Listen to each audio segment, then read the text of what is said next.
There's something special about your third MMORPG. Sure, the game is in early access, the graphics are still being decided upon, and many of the functions look and feel like shit. A lot of people will tell you, that game looks like trash. And they're right. It does. But it's my kind of trash.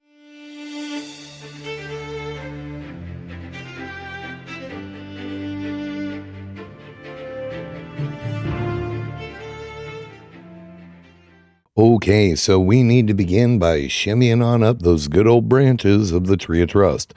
So eat some climbing food and let's W-key our ass on up.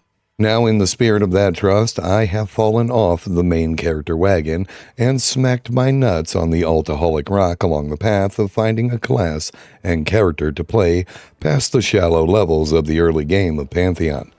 Now, to be fair, the game is in early access, and there is no better time to try all of the fucking things, but it does make for writing a coherent and consistent Let's Play series kinda difficult.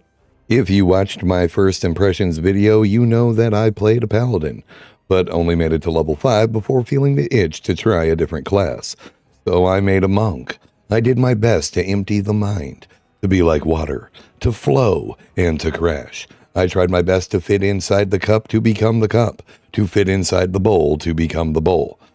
And I made it to level 7 and said, the ranger sounds fun. I wonder if the ranger is any fun.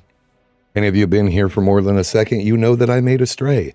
I even made an initial Let's Play about him. I made it all the way to level 9. Level 9 was so awesome that I achieved it 3 times.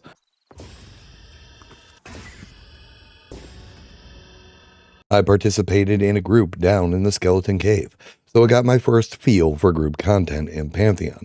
So I suppose before we move on, let's talk about that and my first impressions of grouping in Pantheon. If we are talking about grouping in an MMORPG, then the trinity of group combat has to be the first point of interest.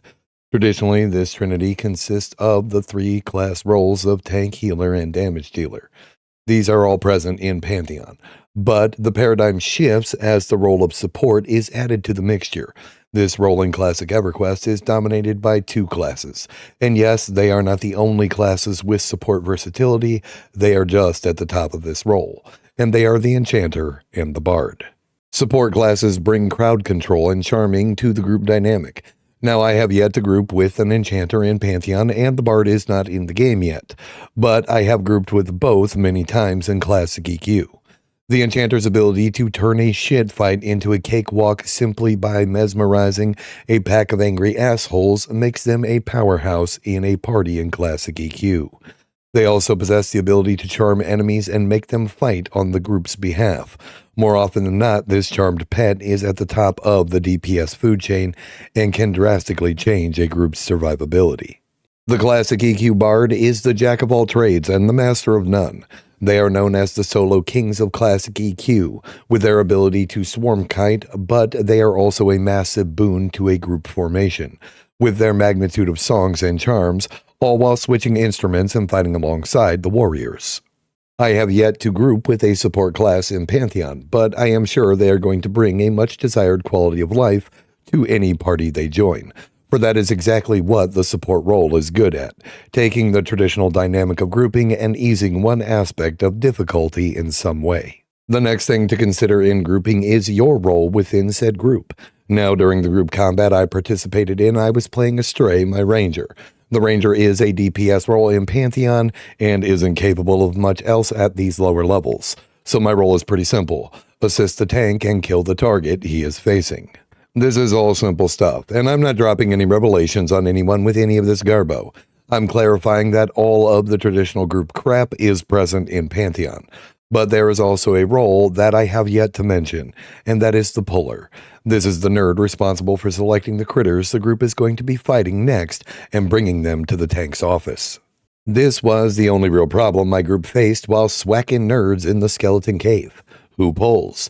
Well, we had a monk with us, and although they are amazing DPS, it is typically their responsibility to be the puller. The reason for this is their low-level shuriken ability that reduces aggro around the enemy struck, allowing them to pull 1 or 2 enemies as opposed to a ranger arrow pulling the entire fucking group. And eventually, they can feign death, dropping all aggro and allowing the team to sweep up any stragglers. That and our wizard had the fucking survival skills of a lemming.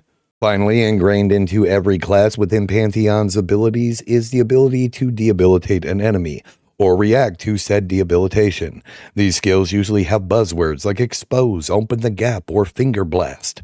Okay, I made that last one up. But it offers an opportunity for another class to capitalize on this debuffed state and deal additional damage or befuddle the enemy in one flavor or another. All in all, my group experience was an okay one with my initial party. But we had players who seemed new to the MMORPG group dynamic, so we did have some hiccups. But I did enjoy the experience. It's nice to be able to flex your class a bit and see what they can do within their role in a group. As a ranger, I would leap into melee with our tank and monk, burning all of my cooldowns, then strafing out of melee far enough to fire off a few special arrows, only to leap back into the fray. I'm excited to see what the higher level heroes can do, and I'm also eager to group with classes I have yet to experience and see how they change the fight. Okay, back to the story. At the time, the ranger felt pretty fun, and I can't put my metaphorical finger on it, the shadow of a whisper echoed in the back of my mind. The summoner looks badass. And by now you are probably one of two minds, either along the lines of, sure thing, dude, it's early access, go nuts.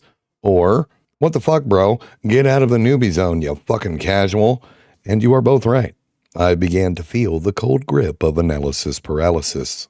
So I turned the fucking game off. Not because I wasn't having fun, because I was just staring at the character creation for almost 2 hours trying to decide what hero best suited my adventuring needs. All of the classes I had played felt pretty good, but none of them seemed to fit, you know? During this time, I did my best to field the comments on my channel, and God bless you nerds for your humor, kindness, and encouragement. Really, thank you guys for being absolute legends. But then, a simple phrase came to mind, a phrase I had said almost a year ago, on a video I haven't watched since its release. This is my barbarian shaman Destin, and like all brothers and sisters of the forest, our journey begins in Wild's End. And Wild's End is... Welcome back, nerds, because today begins the journey. I have taken the past week or so to test the waters of adventure with the classes I mentioned earlier, and may have jumped the gun with a let's play about a ranger that I may or may not return to. Oh, fuck you, I'm human and I'm prone to impulsive and possibly stupid ideas. This may be one of them. But my return to classic EverQuest began with a shaman, so too shall my exploration into Pantheon. Like I said, our story begins in Wild's End, at the Shaman's Tree. The Shaman Tree is not a part or connected to the main tree city of... To be honest, I have no idea what this city is called, so I'm just going to call it... The young and aspiring shaman begins in front of Halfling Mom and starts with the same shit as every other hero. A note to some dude named Licodese, which is the Gathering Quest nerd of Hoi Hoi, and with 2 skill scrolls, Mantle of Mist, which is a heal over time, that is OP as fuck, and Fang of Harun, which only becomes good once the shaman can poison their target. I also began with the spell Serpent Strike, already memorized and slotted. It's a nice chip damage spell that has no cost and a speedy cooldown. Now, before we press on, I want to point out that I could not find a normal way or easy way to ascend or descend from the shaman tree. There is no ladder to the shamans. There are no stairs or lift. So to get down, you play parkour, and to get back up, you either /stuck or climb past the 2 ninjas doing fuck all on the level below. Once firmly on the forest floor, I decided to test out my combat abilities against a wild leaf poppywig.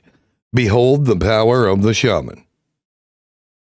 Okay, it looks like all I'm doing is standing there auto-attacking while I regen health, and the enemy is not dying very fast, and that is absolutely correct. But also, notice how my life doesn't move? This is the power of the low-level shaman. The shaman's time to kill or how fast they can bring down an enemy is not their claim to fame. No, they are a slow and steady Mercs the Nerd kind of character. But the shaman has amazing survivability and healing over time, and as we progress, this is only going to get better. After murdering a fat-ass bug and a bee, I decided to ascend into the Tree City and find Lick on Bofidis to begin my gathering quests and choose 2 crafting professions. These quests are almost exactly like the Human Gather quest from Avelia. 3 ore, 2 maple logs, 3 tattered pelts, and 3 potatoes. This quest will also award the same gathering tools as the ones from Aldous in Humanville. As for my chosen professions, I be shaman, I be alchemist, and I decided to go with leatherworking as a secondary to outfit myself in the latest forest drip at a later date. With all of that garbo out of the way, it was time to get after it. I was excited to start leveling and get the fuck out of the early game. But I also wanted to explore the forest and see how this zone was different from the human lands. Let us begin with the early game of Pantheon. This is, in its essence, a game very similar to The Other Game, which is about hitting, sitting, and selling. Basically, you find monster, kill monster, sit to regain hit points and mana, then sell the bullshit you find to some weirdo in town who offers silver for garbage. Unlike The Other Game, you actually have some pretty cool abilities upon character creation and depending on the class you have selected. In classic EverQuest, my shaman began with only 2 spells, a healing and a hit point/armor buff, both of which were useless as fuck in the dangerous zone of Everfrost. I spent the early game of Classic EQ trying not to die on the frozen highway of shitters, and spent more time running to the guards than actually fighting. I was forced to rely on bonking shit with a club and selling spider turds to a nearby merchant until I could afford some better spells. But here, on Not EverQuest, I began with a heal over time and 2 damage spells, all of which can be performed in melee combat without the chance to fizzle spells or be interrupted if I'm stung in the nuts while casting said spell. So yeah, this is way easier, but I am also not having to run to the guards every other fight, or sit on my ass for 5 to 10 minutes between fights. Your hero regains resources much faster on Pantheon, your hero does more damage on Pantheon, and the game tilts more in the player's favor on Pantheon. I am making this comparison early in this video, and it is in no way directed to dissuade people from playing Pantheon or proclaiming that it is better or worse than classic EverQuest. It is simply what is. I want to get this out of the way early because I know that a ton of people have said this game holds the bones of classic EverQuest. The developers agree with this assessment, and I want to be clear here. When I am comparing Pantheon to EverQuest, my objective here is to simply examine the differences. To compare these 2 games on a scale of which is better is laughably stupid in my opinion. To start with, Pantheon is an unfinished product, and regardless of what I discover while playing Pantheon, comparing it to EverQuest in this regard puts Pantheon at an extreme disadvantage, because EverQuest is beloved. EverQuest has stood the test of time and in my humble opinion is one of, if not the largest foundational pillar of the MMORPG genre. It pioneered the charge into many of the mechanics we all know and love. To compare it to Pantheon is a fool's errand. So, to clarify, when I am comparing the 2 products, and I'm probably going to do it a lot, it is in the spirit of examination and to talk about what is, or in my case, to poke fun. Okay, back to the adventure. The forest floor of Wild's End is a menagerie of woodland critters, purple grass and massive pastel-colored trees. The area is vibrant and awash of color and high fantasy. It is easy to get swept away by the aesthetics of this zone and to become immersed in your wayward forest adventures, as the sounds of the forest blend with the music of this magical place. Unfortunately, there are also bugs, actual bugs and game bugs, mostly in the form of broken scorpion enemies, which I refer to as early access scorpions. They can't be hurt and are janked into their location, with ding-dongery, but you can use them to raise your combat skills without fear, so there's that. Similar to the other game, with due diligence and the ability to smash all of your buttons and hope for the best, you can achieve level 2. Congratulations, nerd, you are one step closer to sucking less. As I said in my first impressions video, with levels comes the creep of power and progression. As a shaman, this means shimmying on up that tree of trust or using the /stuck feature to teleport directly to the shaman trainer. I took the lazy route. At level 2, the shaman receives the Grip of Shale spell. This is a buff that increases the target's strength and stamina, which is fantastic, and will become permanently slotted to my hotbar. Now if we step over to the design of EverQuest, the spellcasters of Classic EQ typically only receive new spells every 4 levels or so. This sometimes comes with a massive boost to your hero's combat capabilities, and I would consider it a boost in power rather than a power creep. A good example of this is the Shaman of Classic EQ, who receives their first pet at level 34, and 30 plus levels of being a bitch before you can solo with the best of them. This level is a massive boon to the Shaman hero of Classic EQ. This allows the Shaman to kite his targets all while having a cracked out Spirit Wolf chew on his target, all smothered in buffs and Shaman hoodoo. Pair this with the Shaman's damage over time spells, and you have a rotting, dotting, running wolf chasing monster that can outrun and ruin a single target's day, all get fuck style. In Pantheon, there appears to be a flow to the progression of your power. This is very basic, and yes, at certain levels, some new spells can offer greater heights to your combat suite, but the core functions of your hero tend to remain very similar to where they began.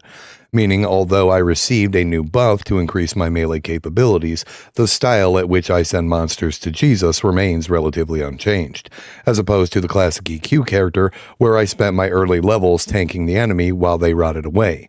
I then switched to root rotting them mid-game, and finally to dot kiting them at the later levels of my shaman's career.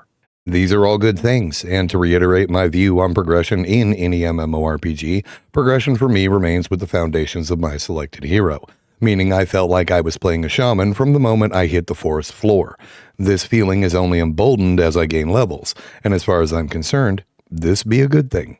Now armed with a new buff, I returned to the foliage and continued my assault on the critters around the Tree City. While doing so, I decided to see if the shaman could punch up and possibly fight yellow-conned enemies. This is usually a bad idea, and a death sentence in the early game of Classic EverQuest unless you are twinked or very skilled with the class you are playing. I attacked a corrupted Sproutbone skeleton. What a fucking mouthful. And to my surprise and delight, I beat his ass with little effort, and was rewarded with a magical ring that offered +2 hit points. This is fantastic. Finding magical gear this early in the game that is low powered and feels suitable for my character's level is an amazing design choice. What this does is offers the young and aspiring adventurer hope that they can acquire magical starting equipment to aid them in the grind of progression. This gives players an incentive to hunt down specific enemies, or to test the waters of combat against a new enemy, in hopes of getting lucky and finding a magic item. Now armed with an additional 2 hit points and a desire to find more shit, I set about the task that is the grind, gathering nearby resources and fighting all of the things. But when while fighting a hoggle, I was ambushed by a lynx and had to fight 2 enemies at once. In Classic EQ, this is usually a death sentence, and I'm sure in Pantheon for some of the classes and at higher levels, this can also be the case.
Now, it took almost my entire mana bar to survive this encounter, and there were a few times I took some nasty shots from my enemies, but the fight ended as it had began, with me at full health. I was starting to see the strength of the Shaman class: chip damage and survive. Beat your enemies by being able to outlast them. Not massive damage like a wizard or a summoner. No, slowly chip away at their life while you regenerate, keeping you in the fight. I think that there's something to be said here, because this does feel a little poetic or something. Look, it had me feeling some sort of way, and I'm going to try my best to share this thought. When you take the Shaman of EverQuest and stand him beside the Shaman of Pantheon, The EQ Shaman survives by keeping his enemies away and rotting them to death. In Pantheon, the Shaman survives by regenerating himself and standing in the face of danger. It is almost as if they have took the Shaman of EQ and reversed how he fights. I could also be a retard. That's always a possibility. But I just thought it was an interesting take on the Shaman, and I'm hoping this style of combat remains the way Shamans deal with problems. I guess only time will tell. Knowing that you are strong enough to fight Yellowcon enemies and more than one of them at a time is a dangerous game. This mindset can lead to hubris and your eventual demise at the hand of picking a fight with shit you should be leaving alone. I did my best to temper this knowledge by remaining cautious when pulling enemies, and making sure that aggressive enemies were not around if I wanted to fight an enemy that was higher level than me. So like the flowing river of Wild's End, I slowly chipped away at the lower levels of the grind. Magic.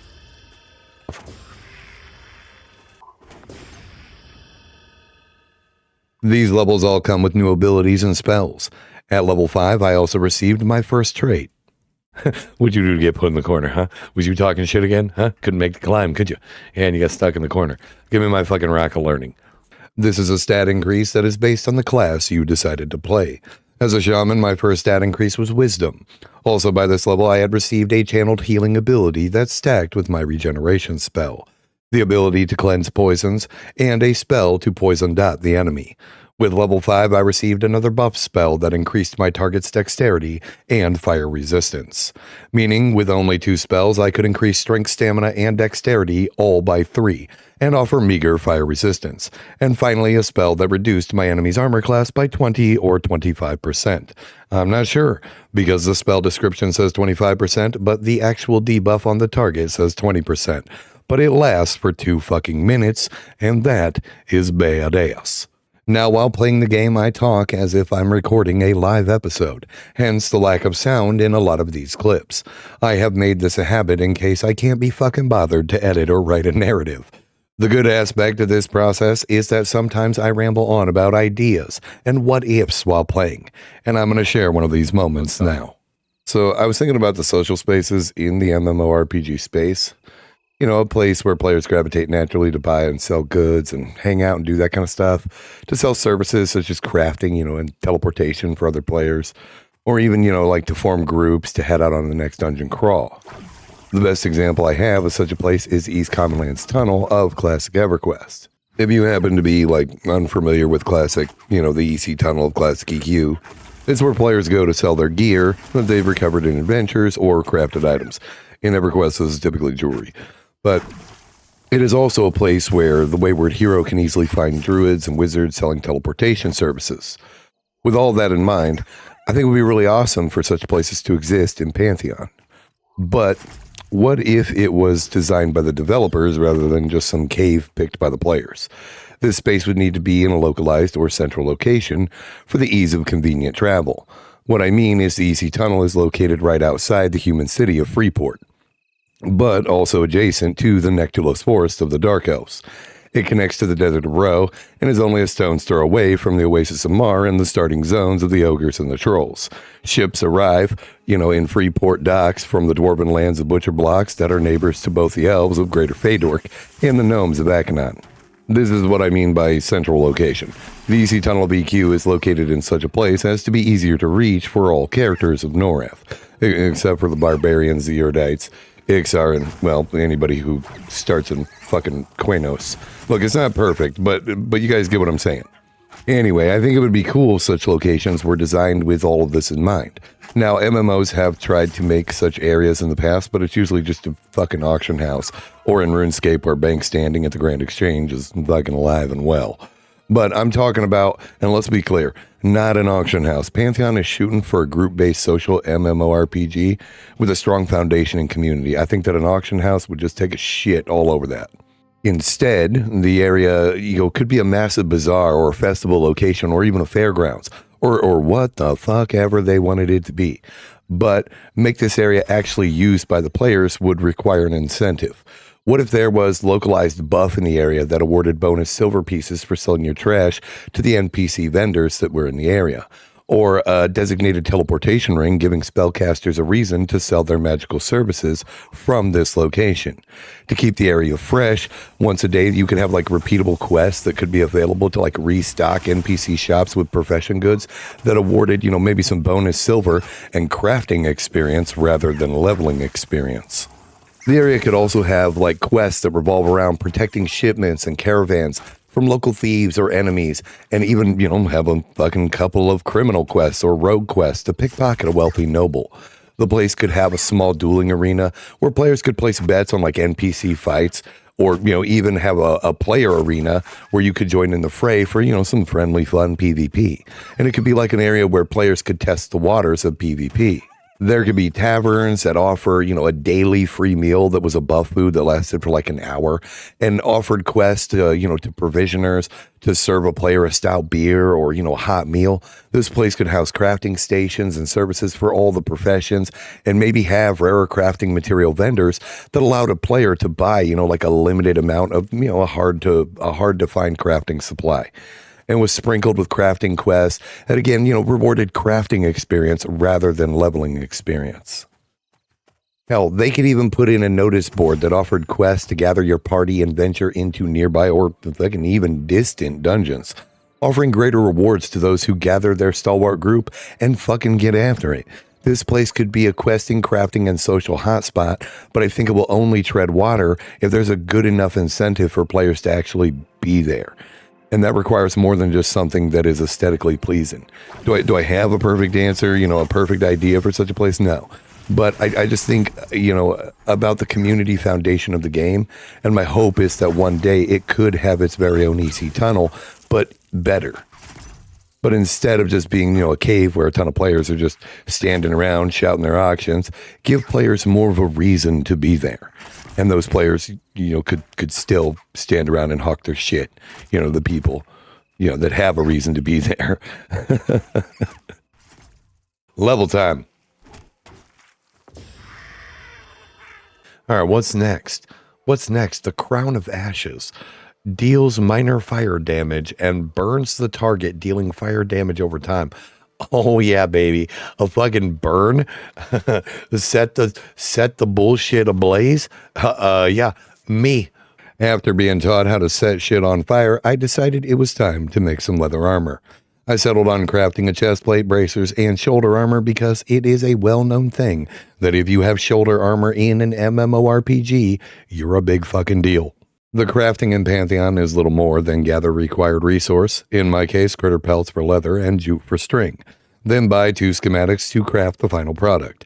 For armor, this requires an armor base recipe for each of the items I want to craft, and also the recipe for the final product. Then you process your hides into tattered leather at the tanning pot, and the jute into string at the loom. Then fashion all the pieces and slap them together at the sewing table. Each recipe costs a little over a silver for each piece, running around 7 silver in total to fashion some new leather drip. While in the tree city of, I decided to have a look around and found a diving plank off the edge of the city. There's only one way to find out, and we're fucking going for it, baby. Well.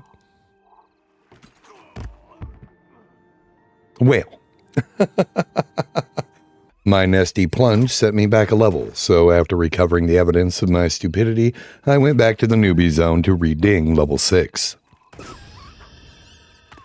By this time, night had fallen over the forest, and I decided to do some exploration. Along the way, I killed foxes. More foxes. And some foxes, again, look, they're really good experience, and they're easy to kill. Until I discovered a goblin. And they don't look like the hoggles. They look more akin to the Tolkien-esque goblins than the stout little deformed gnomes of the newbie yard. What I can tell you is that the forest be dark at night, and exploration at night is a good way to find yourself closer to big bads than you would be during daylight hours. It's like some sparkling doodad. Wait, what the fuck is that thing? Oh. I also discovered a river with a bunch of large geckos. These were a bit more my speed than the tidal murder thingy, so I killed a couple and they seemed a little stronger than the foxes, but worth about the same experience. What I didn't realize is that my nightly stroll had been in one big fucking circle, and after crossing the lake, I ended up right back where I had started. Wait a minute. Is that the city? We just ran in a big fucking circle. I'm back in the Fox area.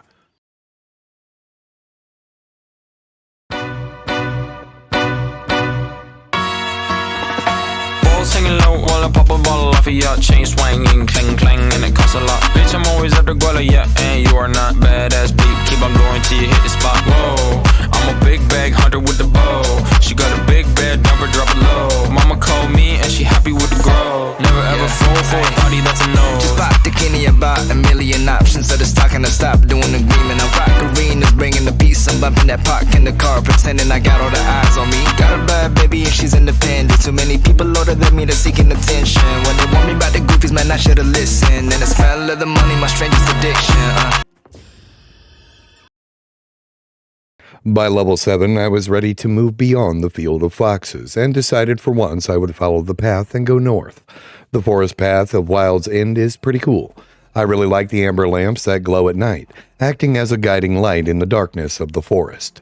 This journey led me along a winding path into goblin territory, and these were group enemies.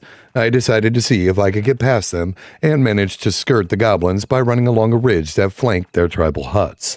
What I do like is the audio cue that indicates that you have entered the realm of the Gobos. The shrieks and hoots of the goblins is a very nice touch. Just beyond the goblins, I was ambushed by a raptor. He was a yellow con and was not as easy of a target as I had assumed. This was the first fight that I was forced to use my replenished channeled healing spell since I had received it, and I am glad it is within the Shaman's healing kit, because without it, I would have been a dead man. Sharing the space of this narrow forest path were panthers, gleam gliders, and wild hive wasps, which were huddled under and around a massive gnarled tree that marked the path across a natural stone bridge. The wild hives are group enemies and thankfully not aggressive, allowing me a frictionless route along the ridge. I want to take a moment to talk about zone design, and in particular, the zone design and enemy placement of Wild's End. This zone is very well crafted from a find enemies and grind for experience style of play. I am aware that this zone has almost no quest offered from the Tree City, so from a questing perspective, it is a poor location to begin your adventure if you have an itch to do quests during the current phase of early access. If you lean more towards this style of play, the human lands offer more for the wayward quester. I am also aware that this will change as the game reaches further development and quests and polish are added to the game as development soldiers on. But examining the what is leaves this place void of content outside of monster locales and exploration. That being said, I have spent the majority of my playtime in the human lands, and I believe that Wild's End is a superior zone in this regard. The terrain and the vistas are beautiful, the enemies are numerous and litter the forest floor. The monster types are varied, and there is some nice loot to be found amongst the corpses of fallen enemies. As you progress away from the Tree City and towards the edges of the zone, the enemies become more dangerous, offering a good flow to character progression.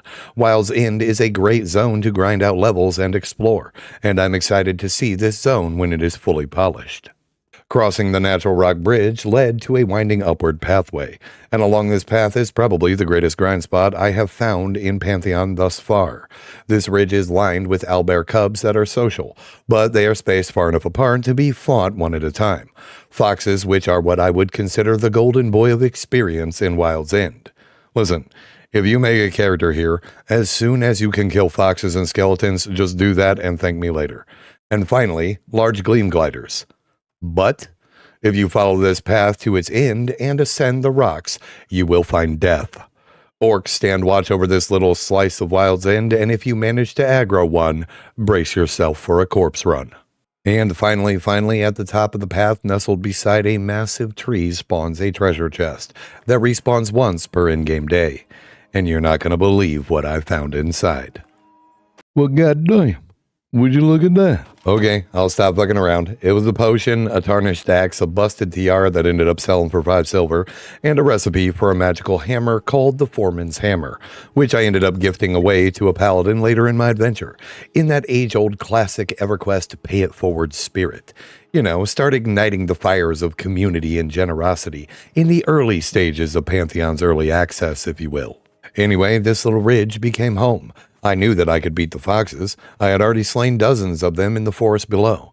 I was nervous about fighting the owlbears, as most of them con dark orange, and bears are usually a much stronger enemy in the MMO genre. Also, not to mention that I've been playing Dungeons & Dragons since I was 15, and an owlbear will fuck you up. It also doesn't help that it was an owlbear that killed my first attempt at a solo honor mode run in Baldur's Gate 3.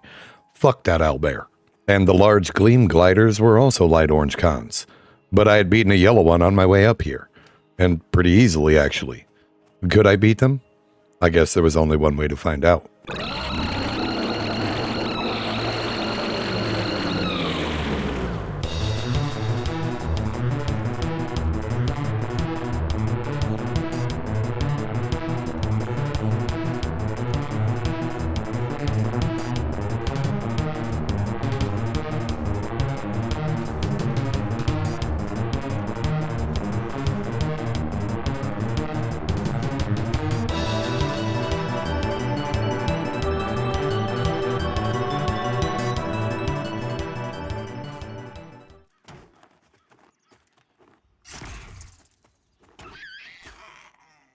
This was a bit of a war of attrition, but I had won. The question remained, was this a fluke, or could I beat them consistently? Fuck yes, I could. The Shaman really is impressing me at this stage of my career. Now I know there will be plateaus and dead levels that feel like a slog. There always are in the MMO space and what we EverQuesters refer to as hell levels. But at this point I could fight dark orange enemies and win, albeit it did take some time to bring them down. But I could do it, and it awarded enough time for the much easier to kill foxes to respawn. This was not a fluke. This was well within the power of the Shaman at this level, and I'm sorry if this knowledge gets the magic moth nerfed, because the gliders of Wild's End are the easiest thing to kill in the entire fucking zone, and they have varied levels, making them the next step in your leveling ladder after the foxes begin to blue and green out. Now, it could be argued that a fight that takes 2 minutes isn't worth your time when you could fight 3 dark blue mobs for equal or greater experience, and that argument could very well be right. But I don't give a fuck. Killing an enemy that the game says will beat your ass is well worth the effort in my opinion, and it was something to do while waiting for the giving chest and the foxes to return. Speaking of respawns, I want to touch base with that little mechanic here on Pantheon. It is slow. I'm not sure why every enemy is on an eternity respawn timer, but it is my humble opinion that this could be sped up just a bit. Every place I have plopped my hero's ass down feels like it takes forever for what I'm hunting to return from the void. This is a very minor complaint and I'll live, but I have noticed the lengthy respawns, and I hope that one day within the next 2 years of scheduled early access, this gets sped up a little bit. This was a very easy and very relaxing grind. Kill foxes while the gliders respawn, then take out the gliders while the foxes respawned. And before I knew it, I was level 8.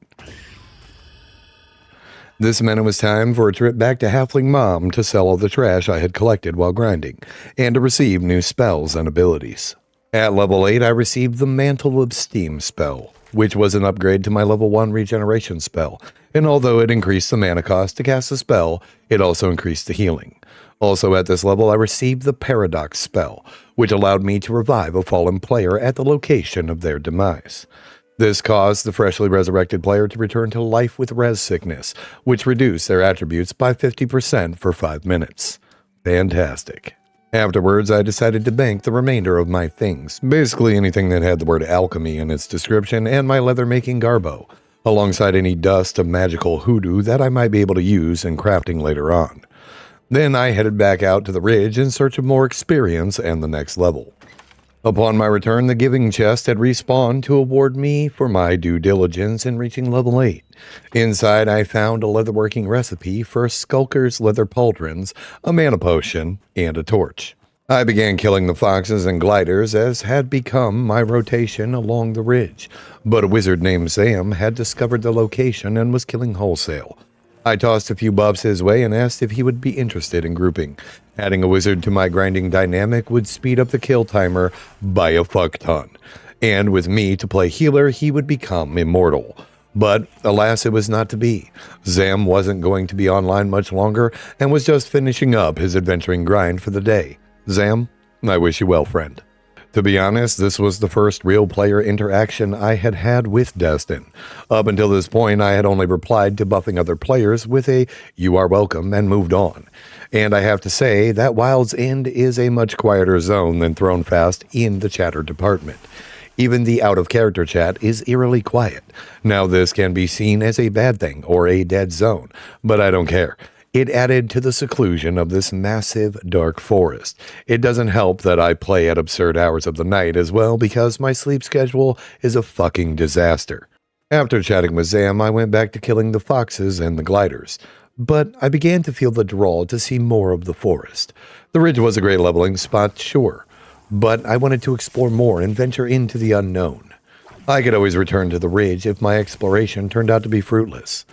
So, after gathering enough save experience to cover the cost of any death that I may find while exploring the darker bits of the forest, I used the /stuck feature to teleport back to the city, and struck out on my exploration journey from there. I decided to head northeast from the Tree City lift, and after only a short while decided to try climbing a nearby rock formation, and I managed to get pretty high up. And then I fucking fell. Thankfully, the fall didn't kill me, and I decided that I had seen enough of the upper levels of the rock. I pressed on towards the northeast, sometimes having to backtrack around slopes to avoid the goblin group enemies. This led me to an undead glade. Everywhere were corrupted feral bone skeletons and sprout bones. Skeletons dropped coins and items. This was great. Maybe I could discover some rare drop, or at least get a few pieces of armor that offered stat bonuses. So I went to work on the undead. Most of them were light blue or green with the occasional dark blue con, but I wasn't here for experience. It was just a side effect of finding better gear. In classic EverQuest, there are two types of camps. An XP camp that is used to gain levels and get good experience. A good example of this is killing enemies in the Over There, a zone in Kunark with wandering saber-tooth tigers, cactus bros, and cockatrice. The drops are meh, but the XP be good. The other form of camp is a money camp. Obviously, this camp is used to acquire wealth. A famous one of these camps in classic EQ is Sister Island, where players murder the elven ladies and sell their swords for big monies. The corrupted feral bone skelly bro glade is what I would consider a money camp. It offers coins, bone chips, and the chance at magical equipment that you can either use for yourself or try to hawk to another player. I was here for myself. Anything else I found would be more than likely gifted away to another player in need. It's a staple of the EverQuest community. Pay it forward, nerds. Among those skeletons was the sinister Sproutbone skeleton, and he is dangerous. He conned blue at level 8, but don't let that fool you. He is what we EverQuesters refer to as an undercon, meaning this nerd can punch above his weight class. I'm not sure if he is a rare enemy because only one of them seemed to spawn at a time, and all of the other skeletons seem to be a placeholder for him. While we are discussing skeletons, know that both the feral bone and the sinister skeleton are aggressive, and all skeletons are social, so mind your pulls if you decide to check this place out for yourself. Mr. Sinister throws a curse bolt spell that hits pretty fucking hard, and he can debuff your constitution and rot you with an area of effect disease. Thankfully, I was able to out-heal this damage by pairing my regen spell with my channeled healing spell. This was a close fight at certain points, but I got the job done. The good news is that he seems to always drop magical bullshit. The first being a bracer of +1 intelligence, and for me, that was worth the risk. So I went to work on the skeleton menace. The second time I brought him down, he dropped a ring of +2 hit points, but this was a lore item, meaning I can only carry one, and since I already had one, was forced to leave it on his corpse. My time with the skeletons had awarded me +1 boots of wisdom, a bracer of +1 intelligence, a leather belt of +1 dexterity, and 2 mug-covered sledgehammers, one of which was destined to become my main weapon. This is a great place for the Wild's End hero to get their hands on some magic shit. And in case you don't remember, it is northeast from the Tree City lift, past the goblins. You are welcome. Just stay safe out there, guys. This was great, but I wanted to see even more of the zone, so I left. What I found was a portal to the development side of the game. Don't worry, I put in a bug report on the Discord, so this should hopefully get covered up at some point. Then I discovered 2 Ridge Panthers that I was going to use as a new farm spot, but there are only 2 that spawned in the area, and the respawn was too slow for it to be a viable experience camp. And beyond that, I just wandered around the forest, taking in the sights. As I stated earlier, Wild's End is a very well-crafted zone. Is it missing content? Absolutely. But the foundation of this zone is fantastic. The forest is dark at night, much darker than Throne Fast due to the canopy of the trees. The enemies are varied and feel like they are a part of this dangerous and beautiful land. The difficulty scaling feels appropriate, and it flows well spanning outward from the Tree City. And overall, the Forest of Wild's End is beautiful to look at. I really like this zone, and again, I'm excited to see how this zone looks and functions when it has been fully realized. Well done, Pantheon. This half-made zone, unfinished, is still better than most of the zones in many other MMOs I have played. After my foray with the skeletons, the servers came down for patch day. Now, this is not the Pantheon news channel, but let me know in the comments if you want to see me start covering updates and that bullshit. I have never made videos like that before, so I guess it could be fun. You know what? I'll give it a go. Now you guys can let me know if you like it or not. If you would rather I stick to the adventure and leave the news to other nerds. The general update bullshit goes on about how you should feel more like a Chad when fighting shit that is light blue, green, or gray. You should already be able to trounce this shit, so I'm not sure what all of this means. A light source equipment slot has been added to your character's adventuring panel. This means that anyone who relies on dual wielding or wielding a two-hander can now grip a torch firmly upside Dynass crack while swacking nerds in the dark. I have some reservations about this here bullshit, but that is not the focus of this segment, so we'll move on. A disconnect due to inactivity has been implemented into the game, so that they can boot your AFK ass from the game for bank standing like a ding-dong, while people are trying to play the game. This is more than likely due to the overwhelming population at peak hours, so that people trying to get into the game can do so, and your bank mule account can get fucked. This is also the case for taking too long to pick what server suits your adventuring flavor. Furthermore, when a server has become too full due to fat neckbeard dads having fuck all else to do during the day but play Pantheon, and the server can no longer handle another Cheeto-stained hillbilly, the server will become grayed out and will no longer be selectable to join. The fix for this is to make a different character on a different server for when times like this occur. But Joppa, I can't cheat on my server with another server. It's fucking dirty over there. In other news, enemies that have been sent to Jesus will now have their desiccated corpses despawn if they are above level 2 within 7 minutes, provided they have trash in their nasty little pockets, and can now be looted by anyone after 4 minutes by any person who enjoys ninja looting. Any critter that is level 1 or 2 will now depart for the crossroads after only 2 minutes and can be ninja looted after only 1 minute, provided they also have bullshit in their pockets. Near the house of the Spookdom, a collision barrier that once existed at Spirit Manor has now been removed. So you dipshits trying to get a good screenshot to show your e-girlfriends need to watch thine step or fall to thine demise. This just in, new solo and small group content has been added for levels 15 through 20 in Avendir's Pass. No fucking idea where, but hip hip hooray. Now you guys have something to do other than Google best solo guides on YouTube. A menagerie of bugs have been fixed. The first is some garbo about save files and the Steam client and where they can be found. Don't worry fellas, it's as easy as user/user/appdata/locallo/visionary realm/pantheon.steam users. Also, we may have fucked your settings and macros with this update. By the power of bug fixes, they have managed to fix an issue with spells not going into the hotbar slot.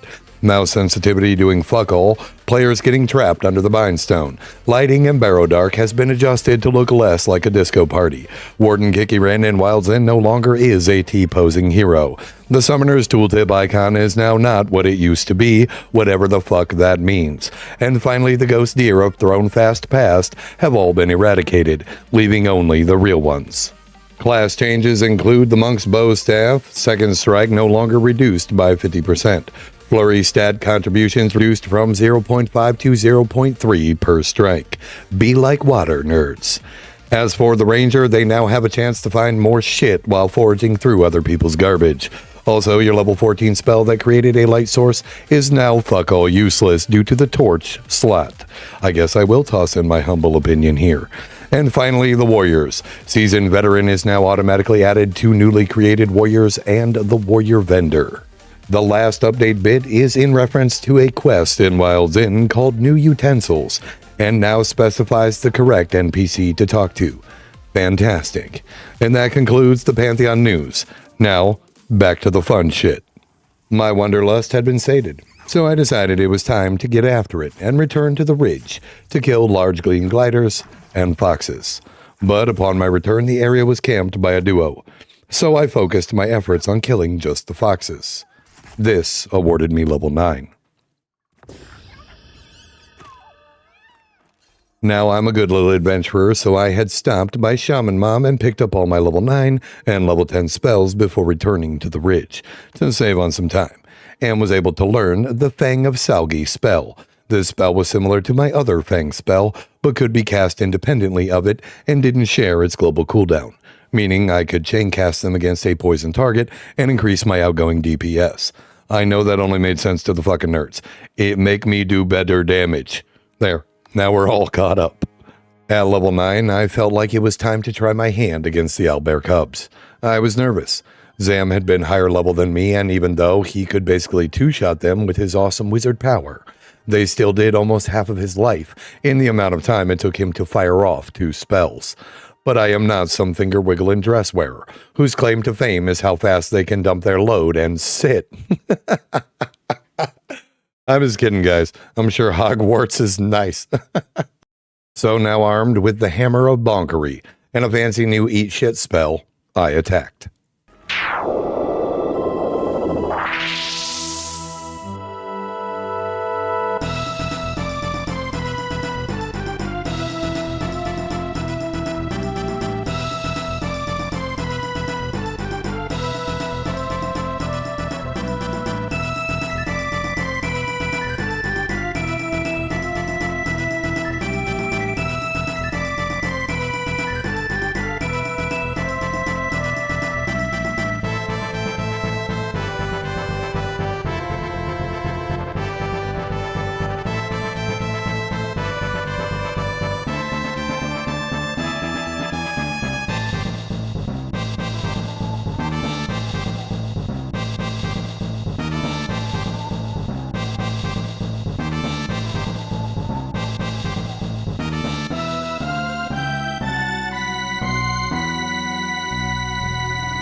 I didn't just win. I beat the brakes off that fucking nerd. It was time to get after it. The year is 1991. Birds and people are living together in seemingly perfect harmony, until one day a young man catches fire. This is Phoenix.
Oh shit, level 10, baby, let's go. I am so excited to have a fucking pet. Soon, I'm going to bring this episode to a close. That's right, more of this bullshit is coming. Though I'm not always going to add it. Some of these episodes are simply going to be me live recording. The caveat to these videos will be that they are some grade A dog shit second screen material that you can listen to while bank standing on your mule character. But before I go, I want to chat real quick about the choice the developers made concerning the torches. I think that this is the first step I have seen in the wrong direction concerning the spirit of classic MMORPGs. If everyone has a torch slot, anyone with an ability to create light now has access to an obsolete ability, even if those abilities are tweaked to create better light than a torch. Now, I am not opposed to having a light source slot, but not for a torch. Belt lanterns that can only be player crafted would be a fine adjustment to this debacle.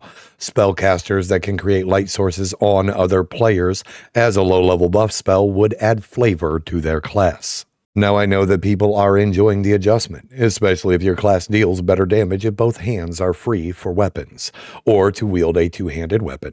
But that is a sacrifice you are choosing to make when engaging enemies in the darker places of the world. Do you want to see or deal better damage? I know this is a small thing in the scope of an MMORPG's development, but quality of life that takes away from immersion and waters down the threat of a functioning day and night cycle, in my opinion, is a bad one. Your world is a dark and dangerous one, and the use of light and darkness is a great way to keep your players on edge and force them to choose damage or visibility. And I know this won't affect races in later development that can see in the dark, but it does make those races just a pinch more appealing if they can see in the dark and other races cannot. Another option would be allow the torches to burn out, forcing players to stock up on a few torches before venturing into the darker places of the world, and would still allow for magic items that also act as light sources to be viable and sought after. This design choice hasn't changed my overall opinion of the game. I am really enjoying my time here on Pantheon. It just made me feel some sort of way, and I wanted to share that. You can decide for yourself how you feel about it, if at all. As always, a big old goddamn to my channel members for fueling my addiction to gaming and helping keep this bullshit headed your way. Membership to this shit show only costs $1 and is a surefire way to give me a nerd boner. Oh, damn. And if you manage to find the wet spot on that subscribe button, I appreciate you. And take care of yourself out there, guys. Real life is an MMORPG. And if a real life update occurs and you can now hold a torch firmly between thine ass cheeks, just don't. And pay the fucking electric bill. Until next time, guys. Goodbye. Oh, you're going to give me a torch slot but not make it visible? That's dumb. Yeah, well, early access, I suppose.